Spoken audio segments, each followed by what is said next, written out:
Պարոն փոխնախարար, խաղաղության պայմանագրի մասին շատ խոսվեց, Նիկոլ Փաշինյանը քանիցս հենց երբ որ համաձայնությունը եղավ, հա, փոխադարձ կետերը համաձայնեցին, մի քանի անգամ այսպես անոնսեց, որ մենք պատրաստ ենք ստորագրել, ամեն անգամ նիստին հայտարարում էր ու դրանից հետո կանգնեցվեց։ Ինչ որ process-ը դանդաղել է, թե կանգնել ընդհանրապես տեղաշարժ կա այս հարցում, թե ոչ։ Նա նորից կասեք, խաղաղության պայմանագրի մասով համաձայնեցվել է։ Համաձայնեցվելուց հետո ասում եմ Փաշինյանը մի քանի անգամ հայտարարեց, որ մենք պատրաստ ենք ստորագրել։ Ադրբեջանից որևէ արձագանք եղավ, թե չի եղել առհասարակ եւ ինչու չկա։ Պատրաստակամության մասին չի եղել, չէ։ Իսկ ինչն է խանգարում ձեր գնահատմամբ, ինչն է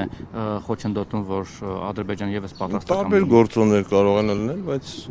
այս փուլում մենք իրենցից արձագանք չունենք։ Կարող ենք ենթադրել, որ Ադրբեջանը ամեն դեպքում ռազմական էսկալացիայի մտադրություն ունի, հաշվի առնելով նաեւ վերջին ամիսների պարբերական կրակոցները նրանց կողմից։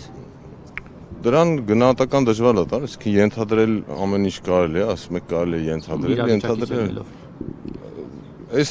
պահին մենք այդպիսի ազդակներ չունենք։ Իսկ կրակոցները այդպիսի ազդակներ չեն էսկալացիայի հիմքը նախապատրաստելու անընդհատ իր կողմից նաև իրենց կողմից ճիշտ կլինի պաշտպանության նախարարությանը հարցնել։ Դիվանագիտական առումով, չգիտեմ, վերջին շփումները։ Մենք տեսանք, որ օդում կրակոցներ են եղել։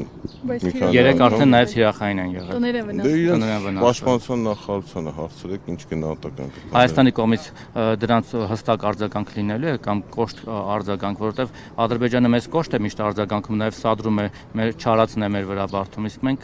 շատ մեղմ իրենց արածների վերաբերյալ։ Մենք շարունակում ենք խաղաղության օրակարգին հավատարիմ լինել եւ շարժվել էլ ուղղությամբ։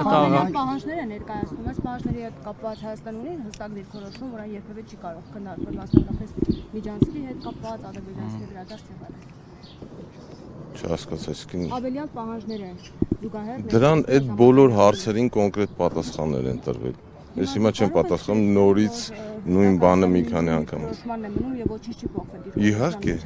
Այսինքն բացառում եք Միջանցքի տրամադրումը։ Իհարկե, քանի անգամ ասել ենք, այսինքն նորից նույն բանը